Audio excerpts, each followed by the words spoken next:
Hello friends, I have a little bit of a fail to announce right at the start of this. So this video, just briefly, is going to show you the clear color coat sequencing, because this question comes up all the time and I feel that I may have been skipping it too much in my content because it's one of the questions that comes up.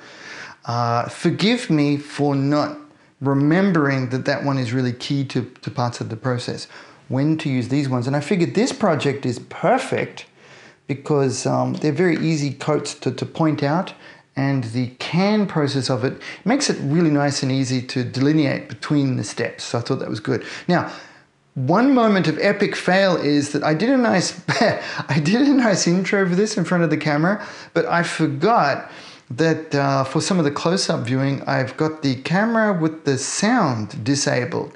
Now, the problem that makes for us is when I use my little clacker and key in the sound to sync up my audio that I'm doing separately. Wait, my wife is interrupting? Yeah, that's why I'm explaining now why it's not there. Okay. It's okay. Can I continue? Okay, thanks. My poor wife was saying, it's still not recording the sound. I said, yeah, well, this is the recovery from that, my darling wife. Because I turned it off, there's no way that I can sync up when I start talking and you visually see it, the video and the audio. Anyway, so that's just a funny aside. I need to recover, I need to move on because I gotta go pick up the kids soon. All happening at the Paint on Plastic studio. So, that's why I'm not in front of the camera. My sincere apologies. Now, quickly getting into this. The simple way was I let these paints, the water-based acrylics, dry for a little over 24 hours. Then I sprayed with semi-gloss, the can. No, I was not gentle. I spray about 5 centimeters away with a really quick pass, and it's a pretty wet coat. I do an over and back, and that's plenty. No mist coats for me. I know the manufacturers suggest it, but I ain't got time for that. Let's be honest. So move on. Semi-gloss finish done. Then water slides were applied. First with this one. Any of the Mark Zeta type solutions are more than fine. Actually, I didn't have any issues, so I did not use softer this time. Everything was done with the first one. Done. I let them dry overnight. Then I spray again with semi-gloss to seal them in. That's important. Then I do the outlining step with this one, brown wash. The MIG production one, by far my favorite. The process that I used for it was exactly the same as I showed you on this one, albeit more with brown. Really, really simple. It's a lovely fundamental way to make it happen. Okay.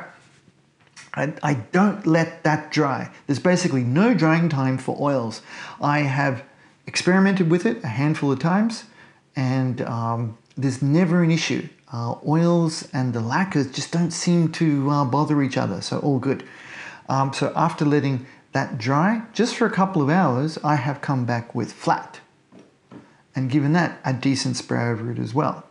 That's flattened it down very nicely and sealed in all of the enamel goodness, and it's produced a really nice result. Once it was flat again, then I picked out a couple of the details to get this one on the rifle. I'm sure people will ask because I think it looks really nice. To keep it matching up with the color palette on the rest of the model, I've gone with the dark rust from... I'm lying! Well, I'm just wrong and confused. I'm dazed and confused. No, because it's hull red and dirty red. Because eyeballing it, you can see. Yes, that's a good match.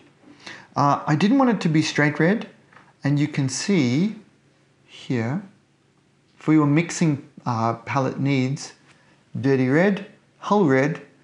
I mixed it across, and you can see there's kind of about a 50-50 color in the middle there. I might get a photo of this. It might turn out a bit better. To get it to about where I wanted it. So there's a little bit more dirty red on the top of the steam curtain launches, and it's a little browner on the rifle there. Really that simple. I'm not going to spray that now. I'm going to keep working with further weathering steps, and I'm thinking about going with the watercolor pencils. That should work and just be very simple and nice over the top of this. Okay, the 30-second summary. Acrylics, 24 hours to cure. Semi-gloss, water slides with solutions. Overnight, semi-gloss, enamels, flat, touch-up details. Kaboom, we're out, done. So that's basically it. I hope that's a really nice and simple one. I will also show you the step-by-step photos and include them on Patreon for you as well, just so you have a visual reference. But I wanted to talk you through it really quickly. Okay, thanks guys. Got to go grab that kid. Have a good one. Thanks always for the support. Bye for now.